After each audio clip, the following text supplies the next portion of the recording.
Oui, on va fêter le bloc-notes culturel du jour. Nous sommes mercredi, hein, oui. Et on va parler design avec vous. Pourquoi? Parce qu'il y a eu un week-end assez étonnant, c'était du côté de Bordeaux, c'est ça? Oui. Avec des rencontres architecture, design, vous êtes régalés comme d'habitude. C'était génial. Alors, cette manifestation s'appelle Agora. Elle existe depuis 2004. C'est une biennale. Exactement. C'est une biennale d'architecture et d'urbanisme. Comment est né cet événement et pourquoi à Bordeaux? Eh bien, parce que Bordeaux a croulé sous les travaux à un moment donné. Oui. C'était un bazar sans nom. Donc, les habitants ont eu du mal à vivre ça. Et Alain Juppé s'est dit comment faire pour justement créer le lien et le dialogue avec les habitants de la ville. Pour qu'ils arrêtent de râler. Exactement, en expliquant à quoi servent ces travaux et en quoi c'est intéressant et utile pour l'urbanisme et le développement de la ville. D'où la naissance d'Agora. Et là, maintenant, c'est devenu un événement international. Il y a des grands architectes du monde entier qui viennent. Il y a des débats, il y a des rencontres avec le public, bordelais ou étranger ou français. Nous, on y est allés. Il y a une thématique à chaque session. Cette session, c'était le paysage. Le paysage dans une ville, on se dit mais c'est quoi? Mais le paysage, c'est hyper important, c'est ce qu'on voit, c'est ce qu'on ressent, c'est la verdure dans la ville aussi. Et là, du coup, le commissaire d'exposition est un grand paysagiste que j'ai eu vraiment un coup de cœur pour ce mi-jeune homme, Basmet, qui est belge, qui est paysagiste architecte et qui nous explique comment il voit le paysagement et comment il va falloir l'intégrer. Regardez.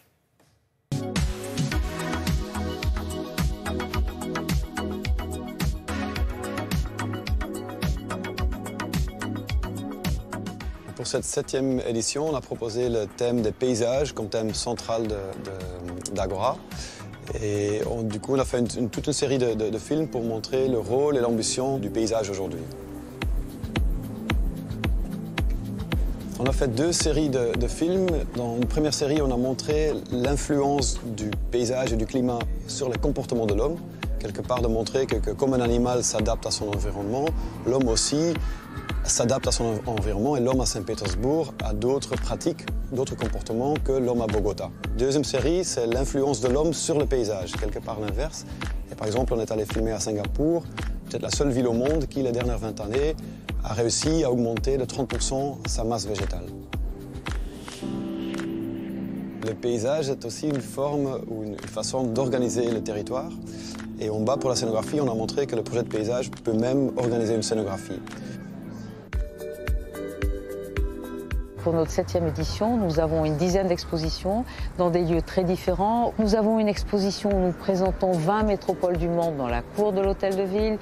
Nous avons des expositions de photos un peu partout, du design dans l'espace public, notamment sur le miroir d'eau avec Pablo Reynoso. Donc nous essayons toujours de mélanger des lieux, des projets, des architectes, des sujets qui intéressent toutes les métropoles européennes, mais quelquefois une traduction locale pour être sûr que le public et le grand public peut comprendre ce dont on parle et participer. Aujourd'hui, on peut faire un triple constat. Premièrement, la population mondiale atteint 7,5 milliards, tandis qu'il y a 20 ans, on était à 4 milliards. Le pronostic, c'est qu'en 2050, on sera 12 milliards et vers la fin du siècle, 15 milliards. Ça veut dire qu'il y a un agrandissement énorme de l'habitat pour l'homme. Deuxième constat, 50% de cette population vit dans des métropoles. Et troisième constat, évidemment, avec l'agrandissement de l'habitat pour l'homme, les zones naturelles diminuent. Aussi, on ne connaît pas encore les impacts des changements climatiques. Et du coup, le projet de paysage devient un élément essentiel à cet agrandissement de la métropole. Et avec cette exposition, on essaye de repenser l'ambition du projet de paysage. Et de se dire, ce n'est pas juste quelque chose d'esthétique, mais c'est quelque chose d'essentiel à produire l'oxygène, à stocker l'eau, à capter les particules fines et quelque part tous ces services écologiques que nous fournit la planète gratuitement, de les penser dans les projets de paysage. Ah, c'est pas un peu naïf quand même de la part des professionnels? Naïf? Ouais, non. Mais non, être positif, c'est pas être naïf. Je ne sais pas, je pose la question. Ah non, moi je suis hyper positive, je suis pas naïf pour autant. C'est-à-dire, et Basmet, c'est la même chose. C'est-à-dire qu'il constate, il sait, on fait pas comme ça, on fait comme ça. Vous pouvez et le refaire? on fait pas comme ça. On fait comme ça. Ah, je le refais? Allez, c'est bon, on n'a plus le temps. Bon, au revoir. Au revoir.